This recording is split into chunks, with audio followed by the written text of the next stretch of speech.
Assalamualaikum warahmatullahi wabarakatuh dan selamat datang kembali di channel Tafakkur Fiddin. Dan tahukah kalian bahwa iblis bukanlah satu makhluk saja, melainkan dia itu banyak. Iblis mengawini dirinya sendiri dan memiliki banyak keturunan serta pengikut yang disebut dengan syaitan. Mereka berbeda-beda dalam bentuk, sifat, dan cara menggoda manusia. Dan pada video ini kita akan menjelaskan tentang iblis dan keturunannya, nama-nama iblis beserta tugasnya. Dan sebelum itu saya akan menjelaskan bagaimana cara iblis berkembang biak seperti yang dikutip dalam kitab tafsir Imam Al-Qurtubi. Sesungguhnya iblis memasukkan farjinya ke farji dirinya sendiri, kemudian mengeluarkan 5 telur. Ini adalah asal keturunan iblis. Dikatakan bahwa sesungguhnya Allah Subhanahu wa taala menciptakan zakar pada paha kanan iblis dan farji pada paha kirinya. Dan iblis menikahkan paha kanan dengan paha kiri.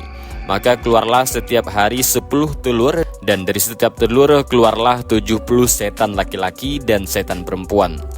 Lalu siapa saja nama dan jenis iblis dalam Islam? Apa saja tugas mereka yang menggoda manusia? Dan bagaimana cara kita untuk melindungi dari godaan mereka? Dan untuk itu simak video ini sampai selesai. Yang pertama kita akan membahas tentang iblis yang bernama Syabru. Iblis Syabru ini yaitu anak iblis yang paling licik dan meresahkan, yaitu iblis yang bernama Syabru. Lalu siapakah iblis Syabru dan seperti apa tugasnya itu? Jadi Syabru ini adalah salah satu dari anak iblis yang bertugas untuk mengajak manusia untuk berlebihan menyikapi cobaan atau bencana yang dihadapi, baik itu dengan cara mengamuk, histeris, depresi, atau tradisi jahiliyah lainnya. Syabru adalah iblis yang paling dibenci oleh Allah Subhanahu wa taala dan Rasulullah sallallahu alaihi wasallam. Hal ini berdasarkan hadis sahih riwayat Imam Bukhari dan Muslim yang menyebutkan bahwa Rasulullah sallallahu alaihi wasallam bersabda, "Sesungguhnya Allah Subhanahu wa taala berfirman, Aku adalah yang paling sabar. Aku tidak suka ketidaksabaran. Maka janganlah kalian berlebihan dalam menghadapi cobaan atau bencana. Dan janganlah kalian mengeluh atau menyalahkan takdir Allah." Syabru sangat ingin sekali membuat manusia menjadi merasa tidak sabaran dalam menghadapi setiap ujian dan masalah. Padahal Allah berfirman dalam Al-Quran surah Az-Zumar ayat 10 yang berbunyi, "Sesungguhnya hanya orang-orang yang bersabarlah yang dicukupkan pahala mereka tanpa batas." Oleh karena itu kita harus selalu berusaha untuk bersabar dan bertawakal kepada Allah Subhanahu wa taala di dalam menghadapi segala ujian dan musibah. Dan kita harus ingat bahwa Allah Subhanahu wa taala tidak akan memberikan cobaan yang melebihi kemampuan kita.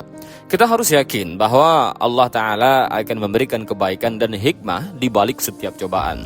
Kita harus berdoa dan beristighfar kepada Allah agar diberikan ketabahan dan kesabaran.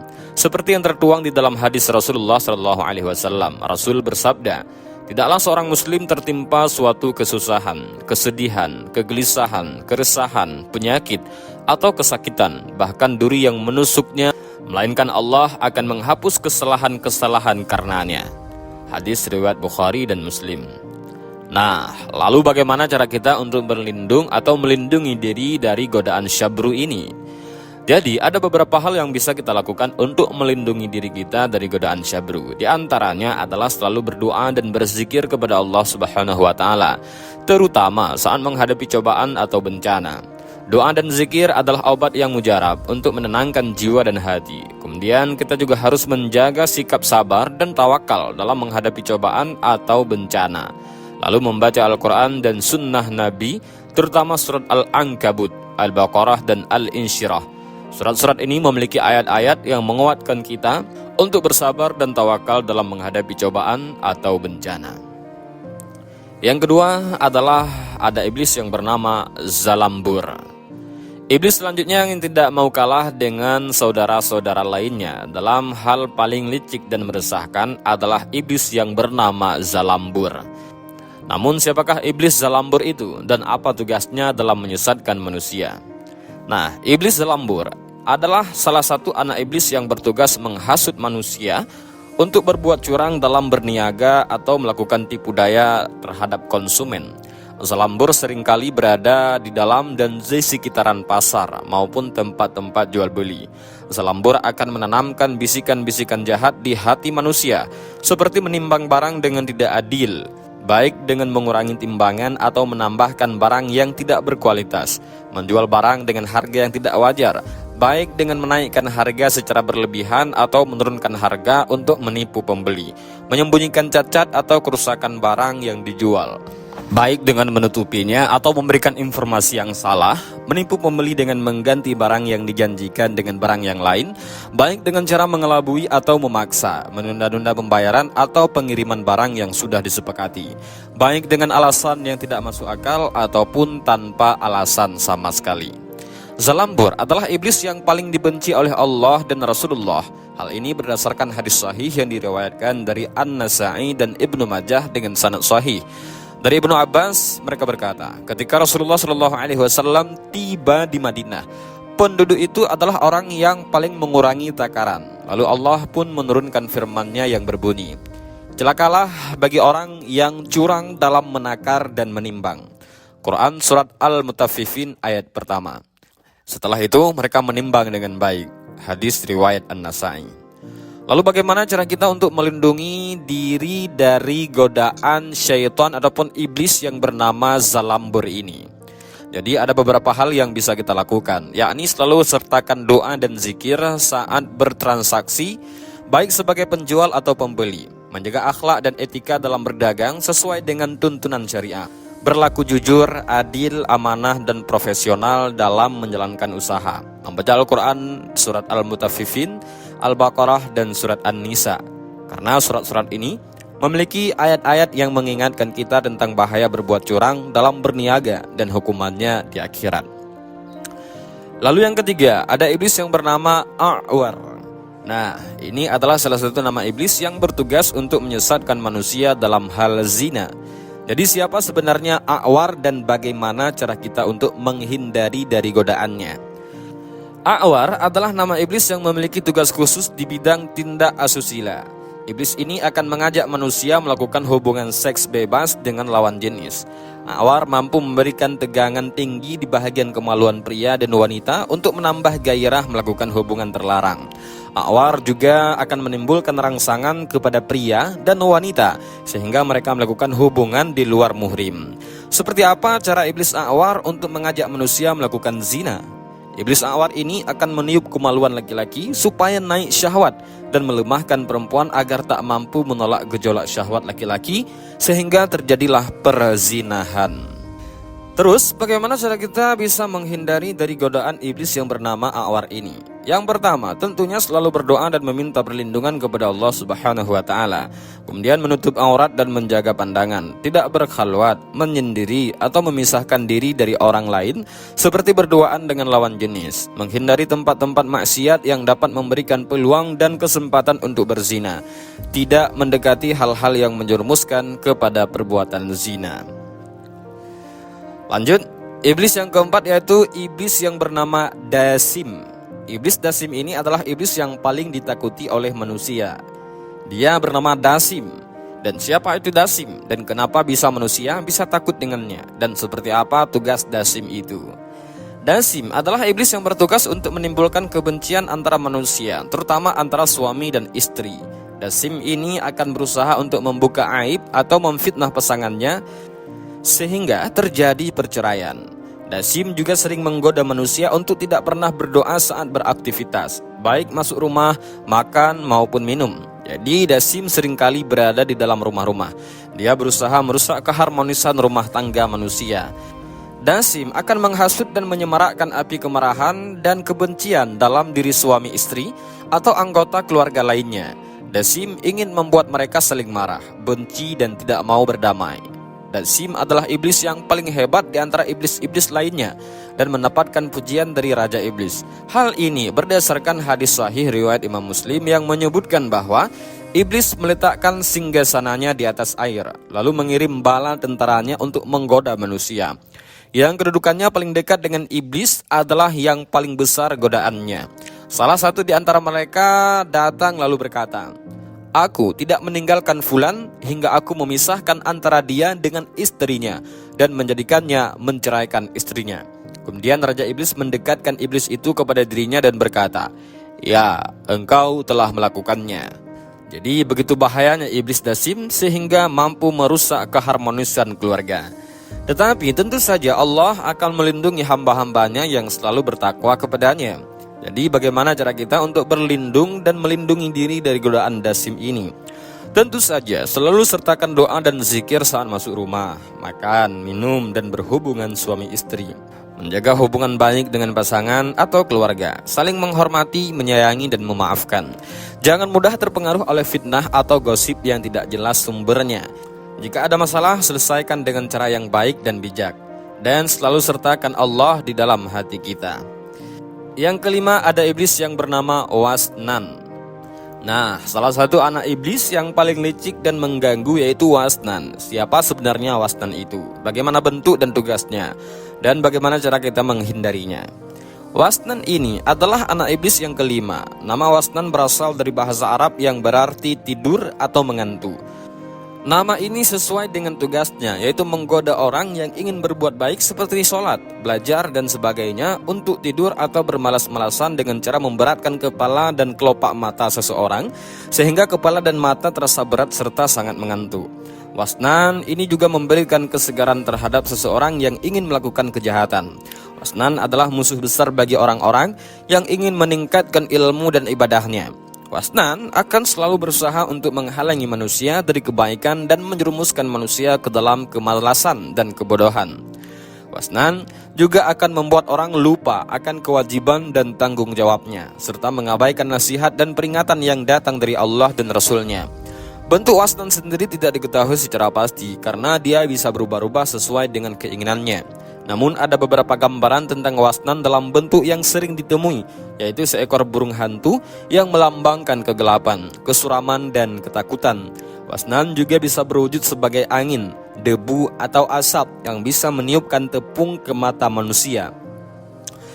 Terus, bagaimana cara kita untuk menghindari dari godaan Wasnan ini?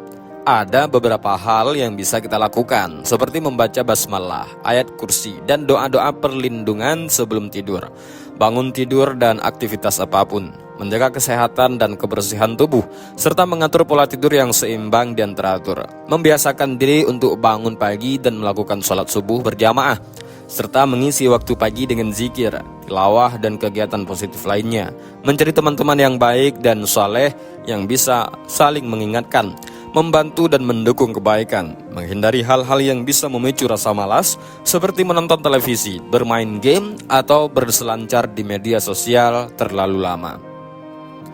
Yang keenam, ada iblis yang bernama Walhan. Iblis Walhan adalah salah satu anak iblis yang paling mengganggu dalam urusan bersuci. Dia adalah Walhan. Namun siapa sebenarnya Walhan itu? Dan bagaimana tugasnya, bentuknya, dan cara menghindarinya? Jadi, Walhan adalah anak iblis yang keenam. Nama Walhan itu berasal dari bahasa Arab yang berarti berat atau susah. Nama ini sesuai dengan tugasnya, yaitu membuat manusia merasa berat dan susah untuk bersuci, baik itu wudu, mandi, atau yang lainnya. Walhan akan meniupkan rasa was-was dan ragu-ragu ke dalam hati manusia, sehingga mereka tidak yakin apakah sudah bersuci dengan benar atau belum.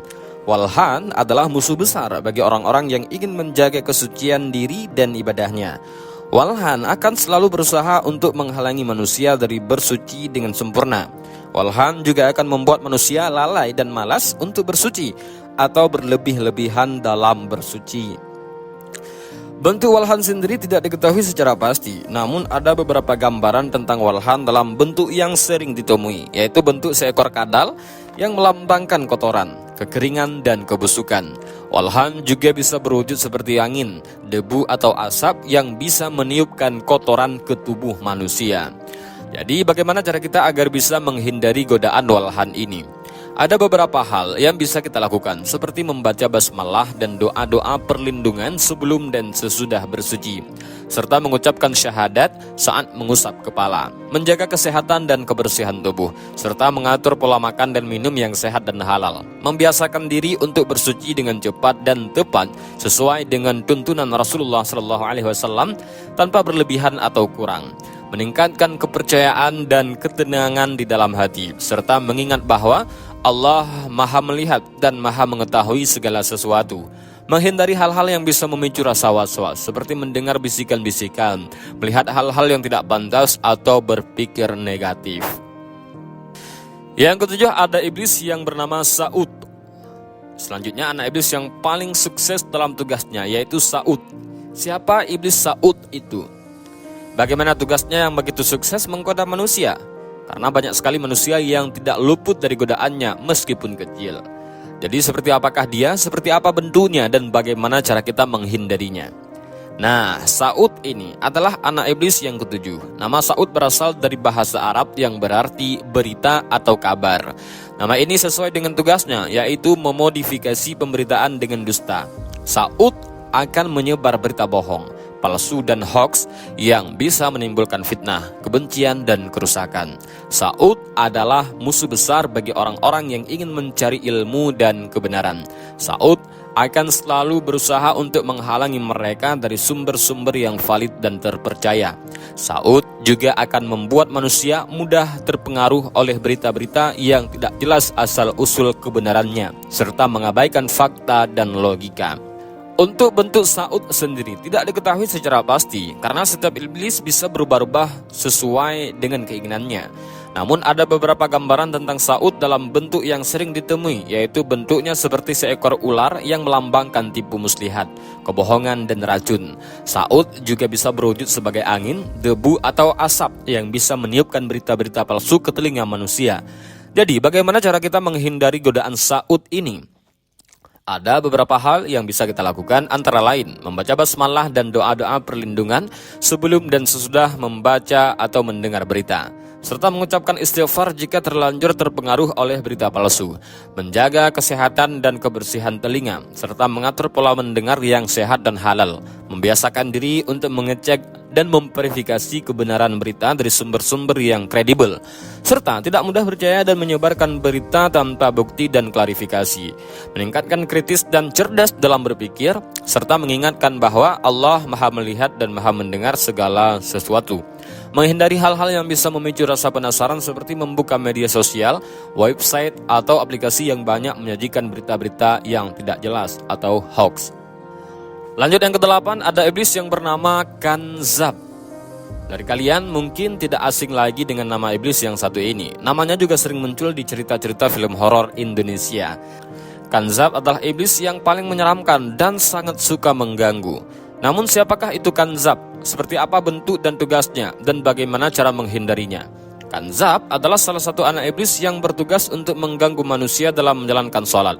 Ia melaksanakan tugasnya ketika seorang muslim sedang memulai gerakan takbiratul ihram dan mengakhiri gerakan salam. Tujuan utamanya yaitu membuat orang tidak khusyuk saat mengerjakan sholat.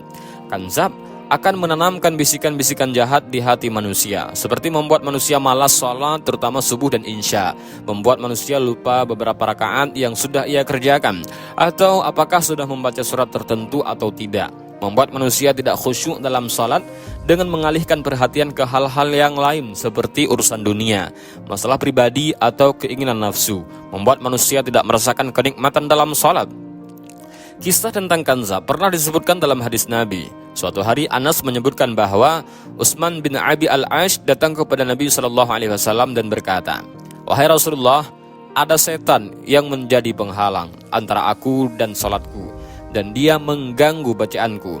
Rasulullah pun bersabda, "Itu adalah setan yang bernama Kanzab.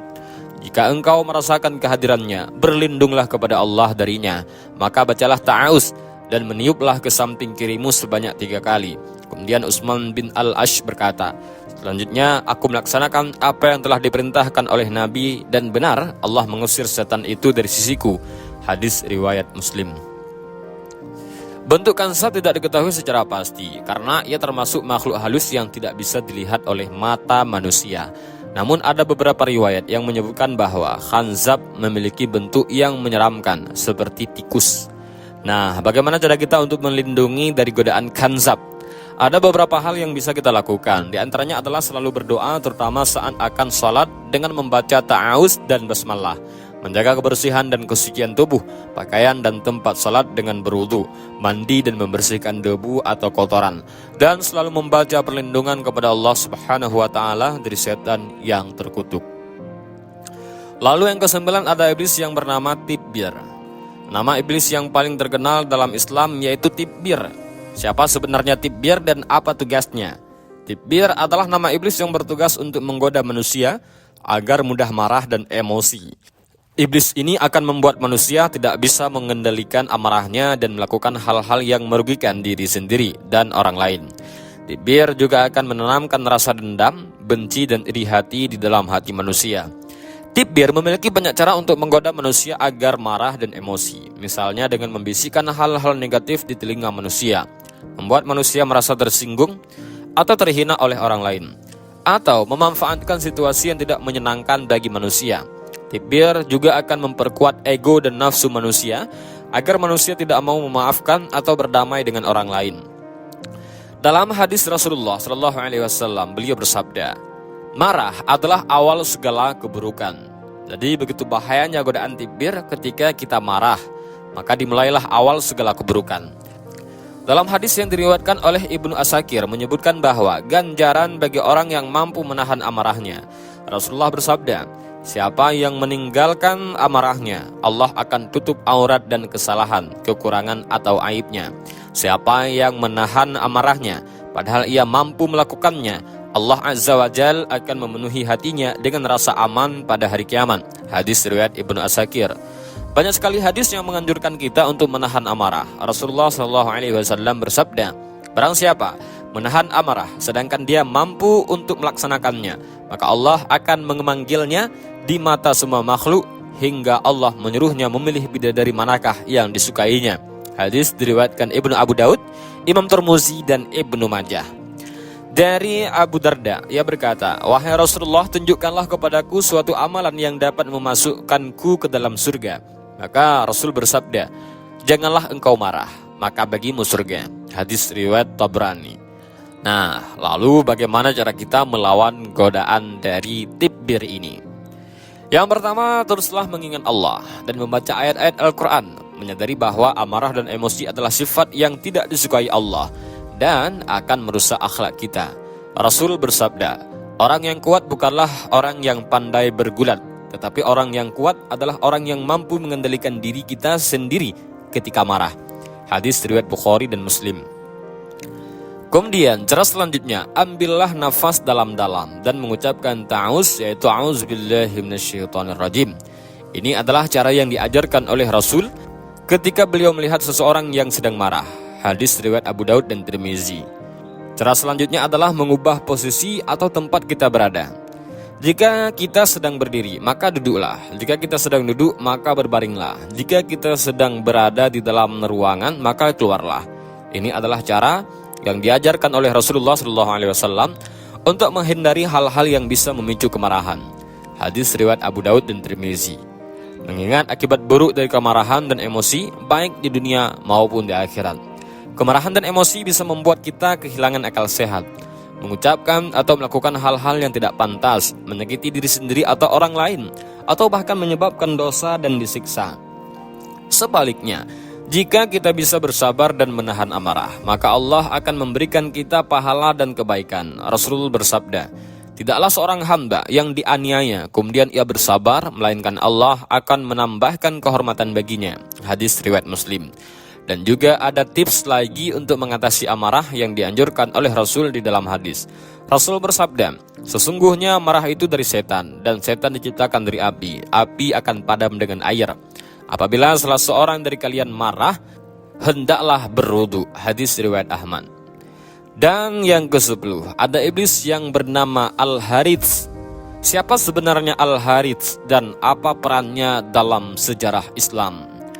Al-Harits ini adalah Azazil. Dia adalah rajanya para iblis serta bapak dari segala iblis. Al-Harits berasal dari bahasa Ibrani, sedangkan nama Azazil itu berasal dari bahasa Suraini. Kedua nama ini memiliki arti yang sama, yaitu yang terbuang atau yang terkutuk. Al-Harits dulunya adalah pemimpin dan teladan bagi para malaikat di langit dunia. Ia adalah makhluk yang sangat dekat dengan Allah dan dia adalah ahli ibadah.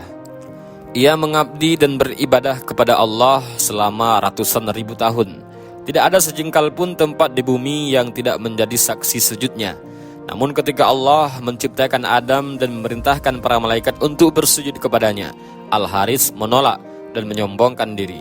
Ia merasa lebih baik dari Adam alaihissalam karena ia diciptakan dari api sedangkan Adam hanya diciptakan dari tanah. Karena keangkuhan dan kesombongannya itulah Allah Ta'ala mengusirnya dari surga dan mengutuknya menjadi iblis. Dan sejak saat itu Al-Haris menjadi musuh bebuyutan manusia. Ia bersumpah akan menyesatkan dan menjerumuskan manusia ke dalam neraka.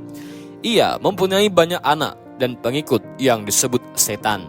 Mereka berusaha menggoda manusia dengan berbagai cara, seperti membisikkan hal-hal negatif, menimbulkan keraguan, menanamkan hawa nafsu, dan lain-lain sebagainya. Dan bagaimana cara kita untuk melawan godaan Al-Haris dan bala tentaranya? Ada beberapa hal yang bisa kita lakukan, antara lain mengingat Allah Subhanahu wa Ta'ala, membaca ta'awuz dan basmalah, serta membaca doa-doa perlindungan lainnya, membaca ayat kursi, membaca Al-Quran serta surat An-Nas, membaca Al-Quran surat Al-Falaq, dan membaca Quran surat Al-Baqarah, menjauhi hal-hal yang bisa menentangkan setan, seperti kemaksiatan, kemungkaran, kemarahan, kesombongan, dan lain-lain. Dan sejatinya masih banyak lagi nama iblis dan tugasnya yang membawa misi besar penyesatan manusia. Menurut sebuah riwayat, setiap hari iblis mampu melahirkan anak dengan jumlah besar sesuka dia. Setiap prajurit iblis pun berhasil menyesatkan manusia. Dijanjikan oleh iblis akan menerima mahkota yang tinggi sebagaimana disebutkan dalam hadis riwayat Ibnu Hibban, Al-Hakim, dan Tabrani dari hadis Abi Musa Al-Asy'ari berupa hadis marfu'.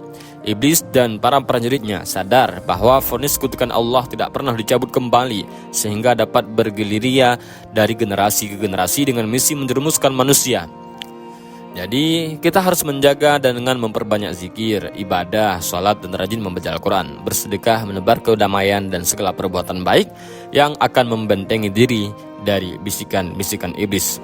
Dan demikianlah video ini, mudah-mudahan bermanfaat. Allahu a'lam bishawab. Assalamualaikum warahmatullahi wabarakatuh.